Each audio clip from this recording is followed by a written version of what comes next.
In today's video, the question that begs to be answered comes from Matthew. What is the best opening for black if your opponent is a d4 player? Well, Matthew, first of all, there is no one perfect opening in the world or the greatest opening response to one d4.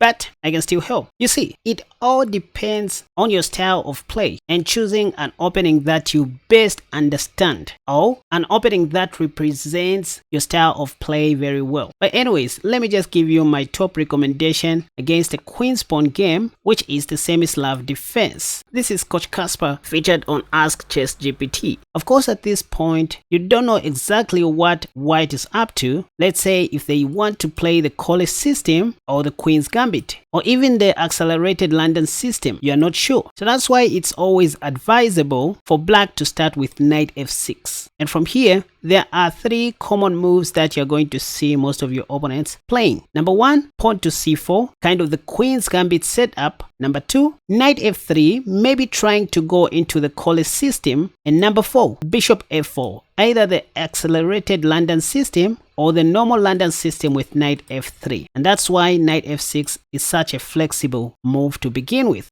Now, suppose white starts with c4. What I would recommend any beginner or an intermediate level player to play in this position is d5, known as the martial defense queen's gambit declined. The whole purpose of playing this move is to transpose the game into the semi-slav with the move pawn to e6. Hold on, the semi-slav defense is just an opening response to the queen's gambit that involves this triangle of pawns on the center. If white takes on d5, you always want to take with your e-pawn to open up the e-file for your king's rook. This is where your rook will stay in the middle game. Most of the times, white players don't take. Instead, you might see them playing the moves queen c2 or pawn to e3. Of course, we're going to talk about bishop g5 later. So against pawn to e3 or queen c2, what I recommend is to continue with your normal development as highlighted and castle short. It's always safe to begin with your knights first, developing your knights first before bishops, because that's what white is also doing, right? Yep. So after something like queen c2, this is when you play bishop d6. This is the semi-slav defense mainline. Why do you want to play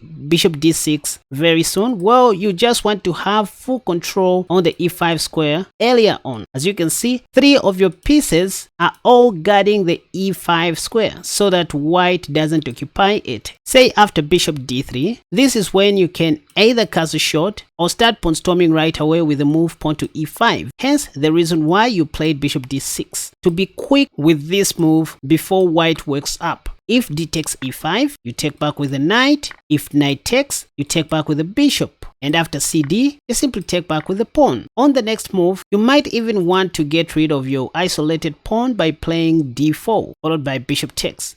But not too fast. You first of all need to secure your king. This is one way you may continue with the semi-slav defense. But anyways, you don't really have to play pawn to e5 after white develops their light squared bishop. I was just trying to show you the whole purpose of playing bishop d6 by move number 7. So in this case, after bishop d3, the safest you can do is to castle short, which is the top played move in the master's database. And after white does the same, that's when you go pawn to e5, or first of all take on c4. Sometimes we like taking on c4 immediately after white develops their light squared bishop. Like back on move 7, when white played bishop d3, if we wanted, we would have taken on c4 like this, so that after bishop takes, this is when we go pawn to e5 to oversimplify the game like this, where white takes on e5 and then you take back, and after castle short, you castle short as well.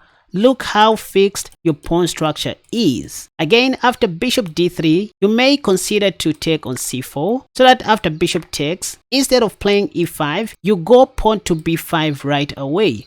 This is acceptable in the semi-slav as it is the only sensible way you can develop your light squared bishop on b7. For example, after the bishop goes back to d3, you first play a6 to protect your b5 pawn like this, and after castle short, you go bishop b7. Your light squared bishop will be a monster bishop in the long run along this diagonal. Now you might be thinking, what happens if white plays pawn to e4. Well, remember this bishop you played on d6 back on move 7. Well, think of this as a key piece in the semi-slav as it supports the move pawn to e5. Once again, after d4, you just think of going knight f6 to see what white is up to before you choose an opening to go with. Speaking of the semi-slav, you can also start with d5 if you are sure that your opponent is going to play the queen's gambit. The whole idea is to go pawn to c6 and then later on transpose to the semi-slav with pawn to e6. From here, your move sequence will be knight bd7 followed by bishop d6. Very important sequence to always remember. So you start with the knights first and then your dark squared bishop to prepare for e5 should white think of playing e4. But not too fast. Sometimes even in this position, white may play bishop g5. Against this bishop g5 move, my top opening recommendation is the Cambridge Springs. Again, you can just play knight bd7, protecting your king's knight, and after pawn to e3, the game has now transposed back to the queen's gambit declined, where my top recommendation would be queen a5. So the Cambridge Springs works well in the bishop g5 variation that may arise from the semi-slav, or in situations where white plays bishop g5 to pin your king's knight to the queen.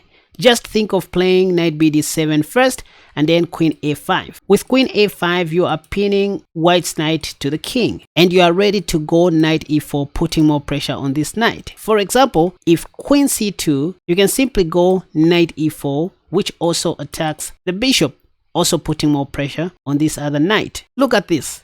If bishop d3, for example, white is losing due to knight takes g5, and after knight takes, you simply take on c4 with your d-pawn. Two of white's pieces are under attack and there's nothing white can do to save both. This is the whole idea of the Cambridge Springs. Sometimes instead of queen c2, you might see your opponents playing bishop d3, trying to cast a shot. But remember what we said about this bishop move? Whenever you see this move, bishop d3, feel free to take on c4, wasting white's tempo, so that if they take like this, now this is when you go knight e4 once again, attacking the dark squared bishop twice. For example, if white plays queen c2, you can just take that bishop. If bishop f4 is played, you can safely take on c3, and after bc, you go queen takes c3 check, while also attacking the light squared bishop. And here, white is forced to block with their knight, stopping you from capturing the bishop. But after this, you can continue playing your chess. For example, bishop b4, rook c1, you can save your queen if you don't want to trade it, or like this. And you also have an option to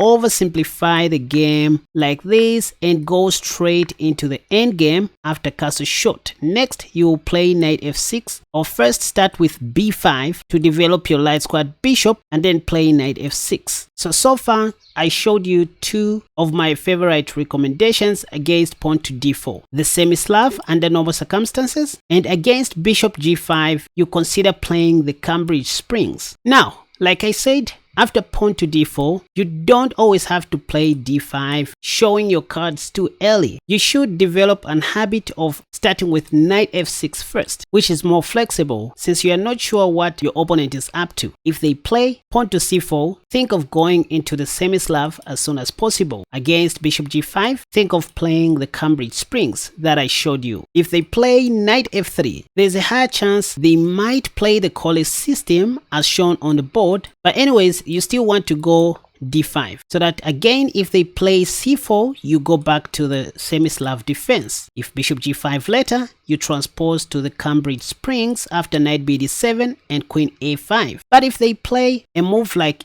e3, now you know that they want to play the coll system, and there's little or no chance that they are going to play the queen's gambit setup. So what you want to do against the coll system is to play the reverse queen's gambit yourself, beginning with the move pawn to c5. This is the most flexible way to continue. With this move, you just want to take on d4 period and play pawn to e6, develop your bishop and castle shot. But some grandmasters hate this move due to c4. White may play this move later in the game to confuse you. But if this happens, just think of getting rid of your c-pawn first. Don't start with d takes c4. That's the only thing to remember. After this, whatever white does, you simply go e6. In most of these Queen's Gambit declined positions, we don't want to develop our light squared bishop out of the pawn chain first, because white usually plays Queen b3 and that becomes a problem for black. Even though after Queen b3, the best you can do is to go Queen b6 to challenge that queen. But anyways,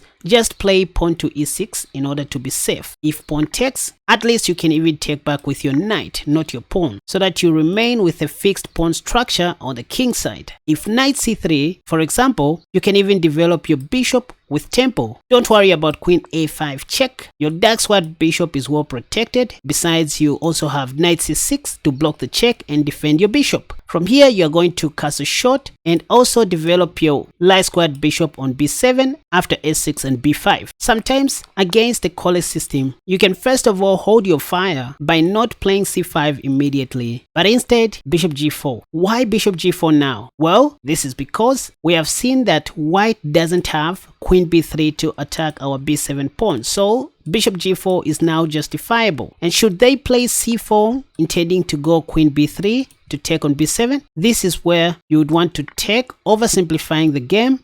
And after queen takes, that's cool. At least we won't have to worry about queen b3. Now we can safely go e6. And after knight c3, we play c6, or simply pinning that knight to the king. If a3, of course we just take to get rid of our bishop, and then castle short, followed by c6 and knight bd7. The purpose of playing knight bd7 is to go pawn to e5 next, once the dust settles. Otherwise, the standard way to counter the coll system is to go c5, you develop your queen's knight, you play e6, you play bishop d6, and then you castle short. That is the reverse Queen's Gambit declined. Lastly, after d4 and knight f6, a neutral move, trying to see what white is up to. If they play the accelerated London system, which is currently the Indian defense, you can still play d5, c6, e6, bishop d6 and castle short.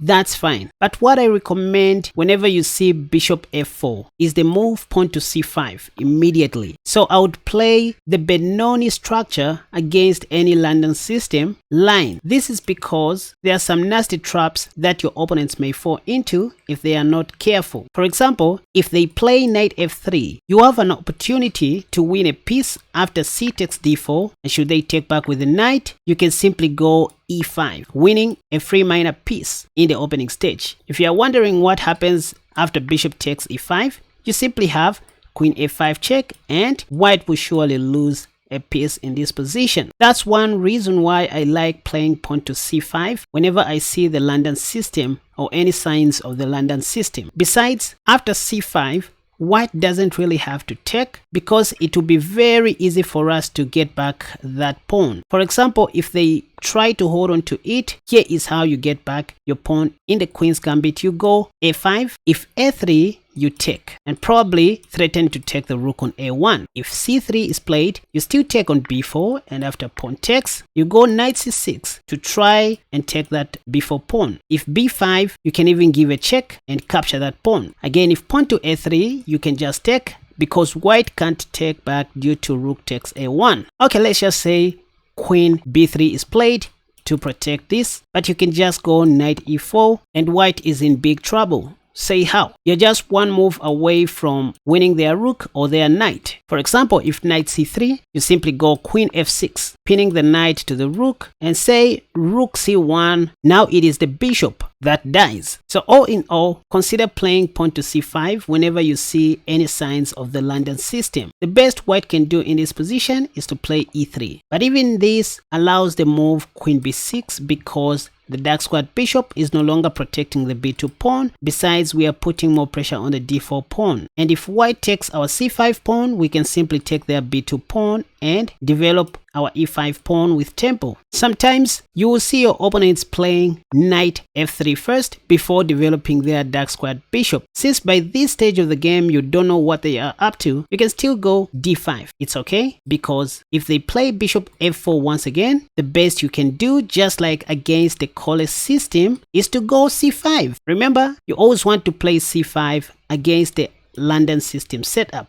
If pawn takes, again you just go pawn to e6 to attack that pawn, which they can hardly defend. For example, b4, again a5. They can play a3 due to pawn takes. If c3, you just take to open this diagonal for your queen one day. And the way you start an attack always is by going knight c6 to attack that pawn. Again, if queen b3, you simply have knight e4. You just want to win the rook or the knight like that. If knight c3, you go queen f6. Again, there is some problems. After rook c1, you take the dark squared bishop just like we saw. If bishop d2 this time, you can play knight d4, b6, knight takes, or even better, knight sacrifice on b4, because if queen takes, you have bishop takes c5, and once the queen goes back, you can even play rook a3. Say queen b2, you can take on c3, you can take on f2 with check. After king d1, you can even start with this, so that after bishop takes, you give a check. After king c2, you go pawn to d4 to hold everything. You are going to cast a shot and attack the king. So those are my top recommendations against the move pawn to d4 on the first move. But once again, it all depends on what opening response is easy for you to understand. At the end of the day, you only want to play openings that you can easily relate to or that you are comfortable with. For example, I have seen a lot of grandmasters playing the old Benoni with pawn to c5. That is fine, especially with them. I've also seen other people playing the Queen's Gambit declined straight away. After knight c3, they go knight f6 or bishop b4. That is also great. But all in all, these openings may transpose and get you back to the semi-slav. I hope I answered your question, and thanks for asking. Remember to subscribe, share this video, and give it a thumbs up, because that's what encourages us to keep on doing what we do.